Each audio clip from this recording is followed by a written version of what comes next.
والإسلام ديني ومحمدا رسول الله. Bismillahirrahmanirrahim. Assalamualaikum warahmatullahi wabarakatuh. Waalaikumsalam warahmatullahi wabarakatuh. Alhamdulillahi rabbil alamin. Wassalatu wassalamu ala rasulillahil karim wa ala alihi wa sahbihi wa ummatihi ila yaumiddin wa ba'd. Fa ya ahbaballahi wa rasulihi sallallahu alaihi wasallam, usi nafsi wa iyyakum bitaqwallahi faqad fazal muttaqun. Fala tamutunna illa wa antum muslimun. Wa qala ta'ala ya ayyuhalladzina amanu taqullaha haqqa tuqatih wa la tamutunna illa wa antum muslimun. Saudara-saudariku dimanapun Anda berada, kita awali dengan bersyukur dan bermohon pada Allah Subhanahu wa Ta'ala semoga seluruh ibadah kita mendapat bimbingan dari Allah Subhanahu wa Ta'ala sehingga dijalani dengan baik, sempurna insya-Allah dan mendapatkan penerimaan terbaik dari Allah Subhanahu wa Ta'ala. Kita akan mencoba untuk mengkaji spesial khusus untuk hadis-hadis di Sahih Al-Bukhari terkait dengan Kitabus Syam. Jadi segala hal yang terkait dengan ketentuan puasa, khususnya di siam Ramadan yang dihimpun oleh Al-Imam Al-Bukhari dalam kitab sahihnya. Ayo kita masuk ya, karena sekarang sudah kita masuk ke suasana Ramadan. Ini hari pertama kita pelajari Bismillahirrahmanirrahim, Kitabus Shaum. Ya, Kitab As-Shaum. Kitab As-Shaum itu nomor 30. Ya, di urutan dari 97 topik. Ya, jadi pertama kitab Badul Wahyi, kedua kitabul Iman, ketiga kitabul Ilmi, nanti ke-30-nya kitab As-Shaum. Baik, saya pernah terangkan begini. Ada Shaum, ada Syam. Ya, itu berbeda. Itu berbeda secara detailnya. Ya, secara detailnya. Shaum dan Syam. Nanti Shaum itu hanya sekali disebutkan dalam Al-Quran. Ada yang ingat surat apa? Coba ayat-ayat yang ada Shaumnya. Itu Syam. Ya, Shaum. Coba yang ada Shaumnya. Cuman sekali di Quran. Inni nadhartu lirrahmani shauma falan ukallimal. Coba bacakan dari ayatnya, awal ayatnya. Itu Quran surah 19 Maryam ayat 26. Coba. Fakuli washrabi. Fakuli washrabi wa qarri 'aina fa imma tarayinna minal bashari ahada faquli inni nadartu lirrahmani shawma. Ingat, yang pertama waku pakai kaf, yang kedua faqa pakai qaf, faquli. Ya kan? Karena yang pertama silahkan makan dan minum dengan nyaman. Ya, tapi yang kedua pakai qaf untuk dikatakan faquli inni nadartu lirrahmani shawma. Itu satu-satunya ayat dalam Al-Qur'an yang menggunakan kata shaum. Ya, adapun kata siam nanti disebutkan 9 kali dalam Al-Quran. 9 kali. Ya, termasuk nanti puasa Ramadan itu kewajibannya menggunakan kata siam. Di Al-Baqarah ayat 183 itu. Ya ayyuhalladzina amanu kutiba alaikumus siam. Nah, kalau kita bicara saum dengan siam, maka saum itu lebih umum sifatnya. Jadi mencakup semua jenis puasa bermakna menahan. Puasa itu kan arti dasarnya menahan, al-imsak. Jadi imsak itu asalnya menahan, puasa. Ya, makanya di dalam kitab fikih disebutkan as-shaumu was-siyamu ya al-imsak. As-shaumu was-siyamu fil lughati al-imsak. Jadi yang dimaksud shaum dan siam secara bahasa itu apa? Imsak. Jadi nama lain puasa itu apa? Imsak. Jadi imsak itu apa? Puasa ya. Jadi kalau sudah imsak artinya sudah apa? Puasa. Imsak artinya apa? Puasa, bukan makan ya. Itu jadi nama lain dari saum kan sama dengan siam. Artinya apa? Imsak. Imsak itu artinya apa? Nahan. Nahan itu apa? Puasa gitu ya. Jadi kalau sudah imsak harus sudah puasa. Nah, jadi sekarang kalau subuhnya misal nih subuh 4.33. Imsaknya jam berapa? 4.23. 4.33. Kalau 4.23 masih boleh makan. Ya. Coba 4.33 subuh. Nah, itu kan 4.33 itu subuh. Kapan kita mulai puasa? Saat adzan. Ya? Coba pas adzan. Coba dalilnya apa? Pakai dalil. Al-Baqarah ayat 187. Wa kulu washrabu hatta yatabayyana lakumul khaytul abyadu minal khaytil aswadi minal fajr. Silakan makan dan minum di malam hari, ya kan? Dari mulai maghrib itu sampai terus tibanya apa? Fajar. Fajar itu kan penanda subuh kan? Ya, kemudian ditandai dengan apa? Adzan, Allahu Akbar, Allahu Akbar. Jadi kalau sudah tiba adzan subuh, sudah tiba fajar, berarti harus apa? puasa, dimulailah puasa. Tadi puasa bahasa Arabnya apa? Saum. Terus apa lagi? Siam. Apa lagi?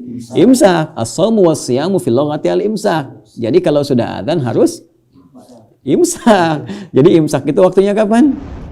Pas adzan. Jadi kalau 10 menit sebelum adzan itu masih boleh 3 piring, 2 piring, ya, 3 jus alpukat, jus buah naga, ya, naganya Hongkong, naga Cina, silakan. Nah, jadi sebetulnya kalau sebelum adzan itu masih boleh. Jadi mungkin istilahnya saja, karena di kita itu ada istilah yang sebetulnya kalau digali itu tempatnya bukan di situ gitu ya. Cuman karena adat di masyarakat sudah menyebutkan imsak 10 menit sebelum adzan, ya, jadi bayangannya masih boleh makan. Jadi akhirlah kemudian ada kesimpulan kalau imsak masih boleh makan. Padahal kalau dibawa ke dalam nuansa syariatnya, kata imsak itu menunjukkan waktu awalnya puasa. Jelas ya? Nah itu, jadi kita bedakan antara adat dengan syariat. Ya, termasuk di istilah. Jadi ada istilah-istilah yang melekat pada syariat. Itu nggak bisa dibawa kepada adat dan nggak bisa berlaku umum. Ya, ada yang istilah syariat seperti iman, takwa. Iman takwa itu istilah Islam, istilah syariat itu. Ya iman, kufur. Jadi nggak bisa. Misalnya di keyakinan lain, mari kita tingkatkan iman. Nah itu udah cirinya mau masuk Islam. Ya, karena iman itu istilah syariat. Silakan temukan. Ya, cuma dalam Al-Quran kita temukan kata-kata itu. Termasuk dalam hadis-hadis Nabi Sallallahu Alaihi Wasallam. Jelas ya? Nah, jadi imsak kalau adanya jam 4.33, imsaknya jam berapa? 4.33. Jadi kalau nanti ada 4.23, kemudian ada yang bilang di masjid imsak, kalian bilang belum gitu ya. Nah, termasuk yang paling lucu gini, kalian pernah lihat nggak jadwal buka puasa itu? Ya kan? Ada kan? Yang ya, jadwal apa namanya? Jadwal imsakiyah kan? Kok jadwal imsakiyah yang adanya jadwal sholat? Ya kan? Padahal jadwal imsak itu kan apa artinya tadi? Puasa kan? Kenapa yang muncul jadwal sholat?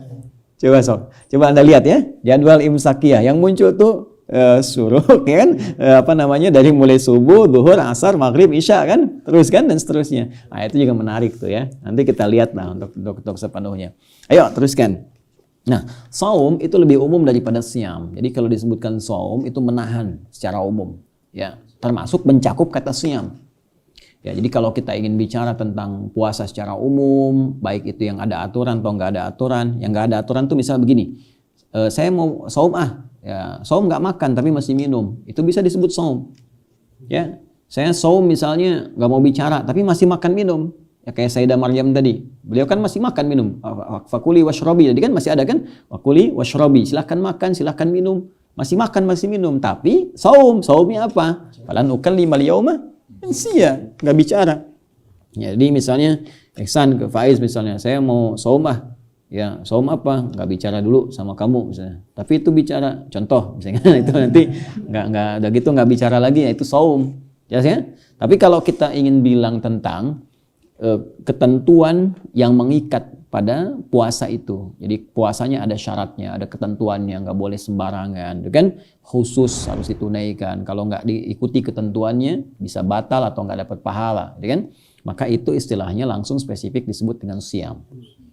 Siam, jelas ya?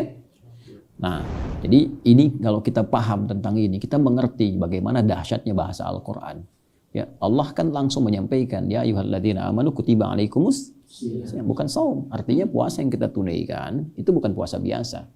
Ada aturannya, ada ketentuannya, nggak boleh sembarangan. Karena itu orang-orang yang sembarangan, Nabi menegaskan, Rabba sa'imin laisa lahu min siyamihi illal ju' wal atash. Jadi nggak sedikit ada sementara orang puasa nggak dapat apa-apa dari puasanya kecuali lapar dan haus saja.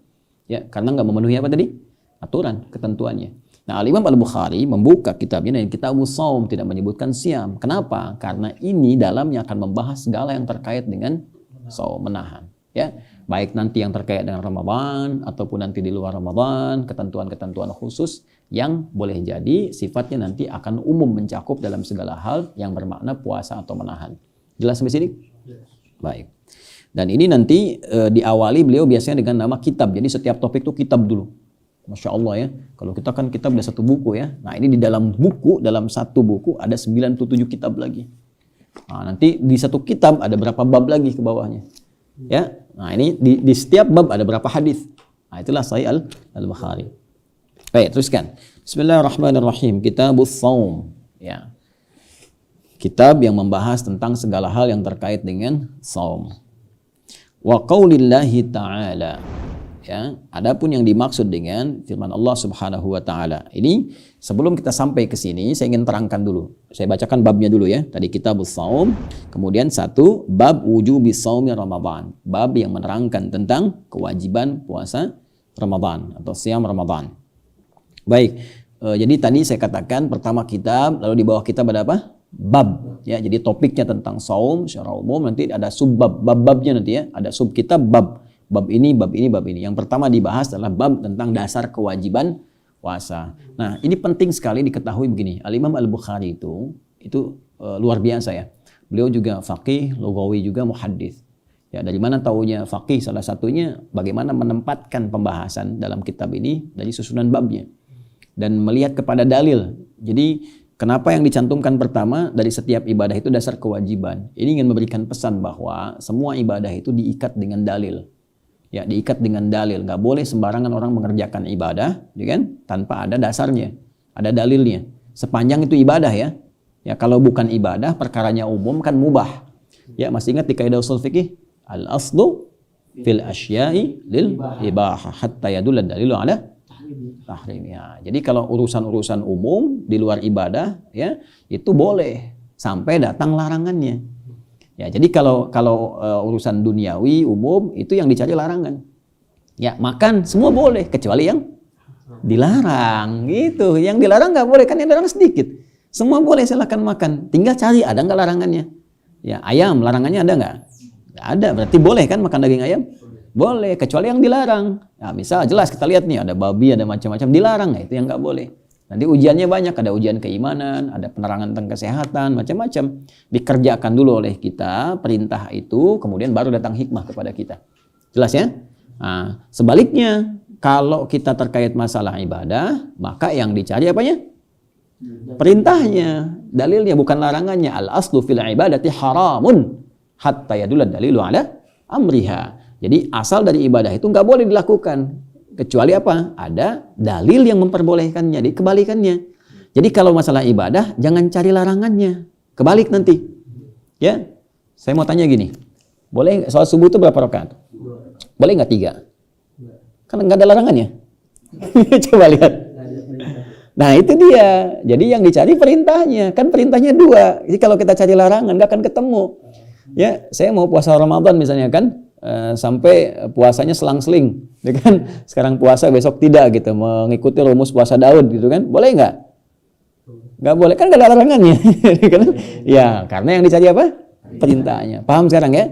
Paham. Nah demikianlah Al-Imam Al-Bukhari memberikan gambaran kepada kita sepanjang terkait dengan ibadah. Ingat ya, rumusnya ibadah. Jadi kalau bukan terkait dengan ibadah, itu sifatnya bukan dicari apanya? Bukan perintah, tapi apa? Larangannya. Jelas sampai sini? Baik. Nanti ini penting untuk dikaji. Nanti kalau sudah masuk ke bahasan fikih, nanti kita akan belajar ya. Masalah-masalah fikih, turunan-turunan fikih, qawaid fikihnya, sampai nanti memadukan antara persoalan urf, ya, adat dengan tradisi dengan syariat. Ya, nanti ini muncul istilah yang sensitif, kita mesti tahu itu. Ya, khususnya masalah sunnah, bid'ah, nanti kadang-kadang orang jadi salah paham juga. Ya, apa yang disebut dengan ibadah, yang kemudian ada 4 pokok ke bawahnya itu, ya. Ada dalil, ada contoh, ada dalil contohnya sementara, ada dalil contohnya samar atau bahkan nggak ada gitu kan. Ada yang dalilnya kelihatan samar, apalagi contohnya. Nah itu semua masih dalam konteks yang dibenarkan sebagai hal yang boleh diikuti dalam konteks ibadah. Nanti contohnya banyak. Ya seperti sholat, dalil dengan contohnya ada. Ya kan? Kemudian kunut, dalil contohnya sementara. Kemudian ada dalilnya contohnya misalnya samar atau tidak langsung. Apa diantaranya misalnya? Zakat misalnya, zakat fitri. Zakat fitri kan contohnya apa? Contohnya pakai gandum, pakai kurma kan? Nggak ada contoh pakai beras kan? Berarti dalilnya ada, tapi contohnya kan spesifik kan? Menggunakan kurma atau gandum. Sedangkan menggunakan beras itu nggak ada dalilnya. Samar bahkan, nggak ada contohnya. Ya, bukan nggak ada dalil, nggak ada contohnya. Samar. Maka digunakanlah metode kias di sini, analogi. Ya, dipahami bahwa kurma dengan gandum itu bukan kepada jenisnya, tapi kepada pokoknya sebagai makanan pokok. Karena sama-sama makanan pokok, ya, maka boleh zakat menggunakan beras karena beras bahan makan pokok untuk menjadi nasi. Jelas ya? Nah, nanti yang terakhir, wah ini lebih rumit lagi nih. Ya, seperti makan daging bab misalnya. Nah, itu kan daging bab itu Nabi cuma diam.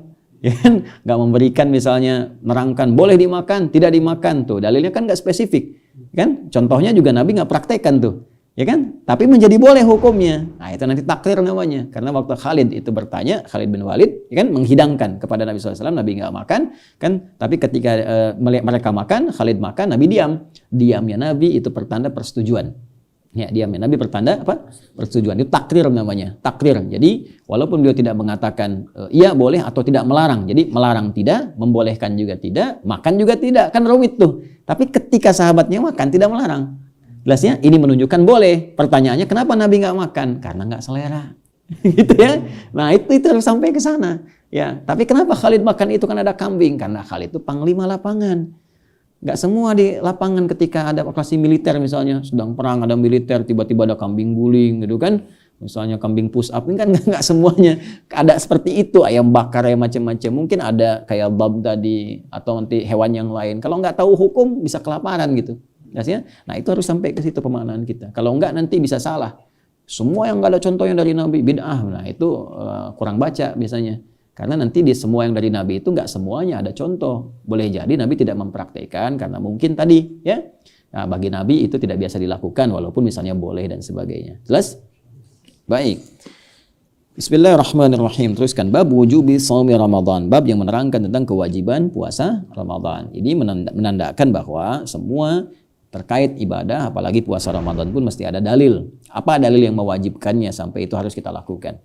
Maka yang pertama ini adalah tartib dari beliau, urutan ya tertibnya dari Al-Qur'annya dulu. Ini biasa di Al-Bukhari. Jadi Al-Qur'an dulu ayatnya apa, baru kemudian hadisnya diperinci.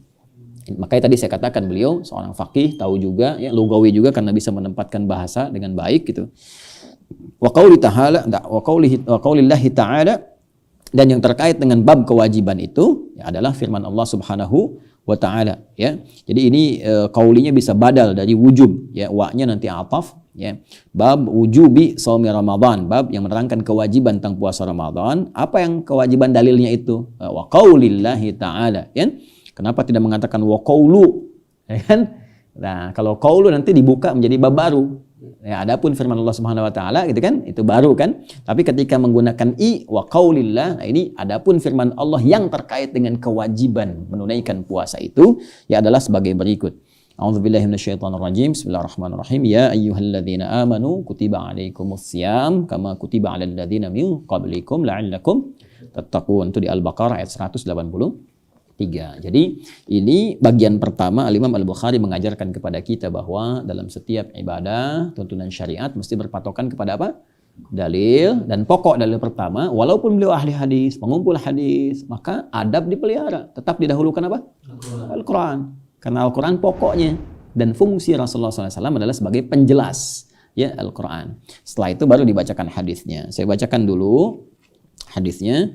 Ya, haddatsana qala حدثنا قتيبة ابن سعيد حدثنا إسماعيل بن جعفر عن أبي سهيل عن أبيه عن طلحة ابن عبيد الله أن أعرابيا جاء إلى رسول الله صلى الله عليه وسلم ثائر الرأس فقال يا رسول الله أخبرني ماذا فرض الله علي من الصلاة فقال رسول الله صلى الله عليه وسلم الصلوات الخمسة إلا أن تطوع شيئا. Kemudian faqala akhbirni ma faradallahu alayya minas siyam. Faqala sallallahu alaihi wasallam syahr ramadhana illa an tatawwa syai'a.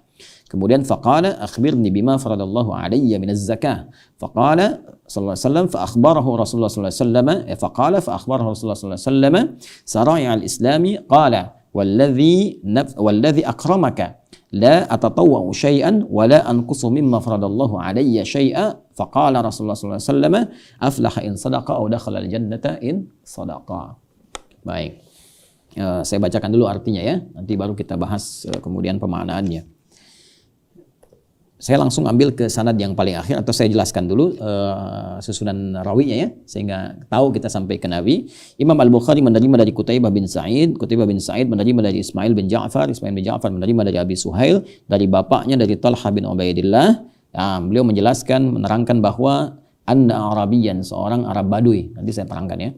Seorang Arab Badui ja'a ila Rasulullah sallallahu alaihi wasallam, datang kepada Rasulullah sallallahu alaihi wasallam tha'ir ra'si, dengan rambut yang sudah acak-acakan. Tha'ir ra'si itu bisa beruban, ya bisa rambut yang acak-acakan, enggak tertata rapi. Ya, jadi orang Baduy datang, mungkin kena badai, kena apa kan, pasir, tidak jalan, sehingga tampilannya tidak terlalu rapi.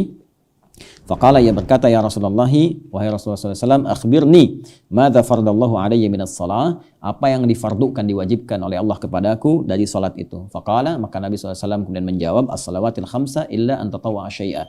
Ya, yaitu cukup sholat yang 5 waktu saja. Yang fardu itu ada 5 waktu, yaitu subuh, zuhur, asar, maghrib, isya, kecuali engkau mau nambah mengerjakan yang sunnahnya sebagai tambahan.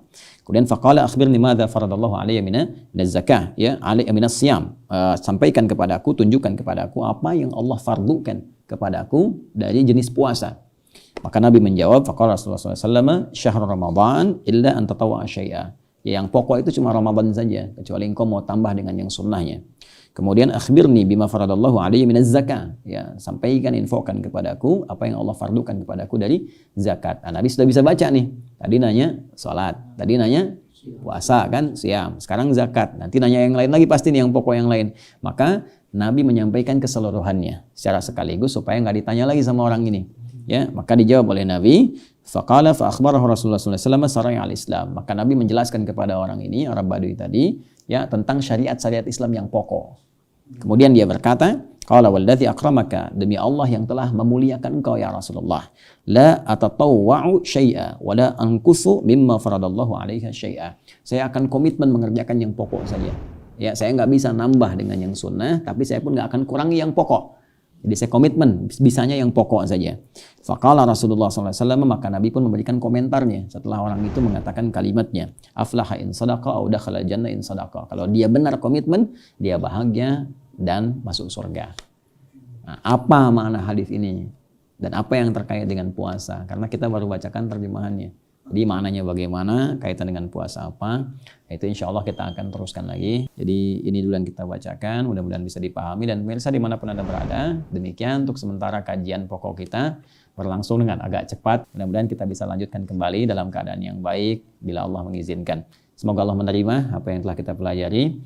Allahumma taqabbal minna innaka antas samiul alim wa tub alaina innaka antat tawwabur rahim. Subhanakallahumma bihamdika nasyhadu an la ilaha illa anta nastaghfiruka wa natubu ilaik.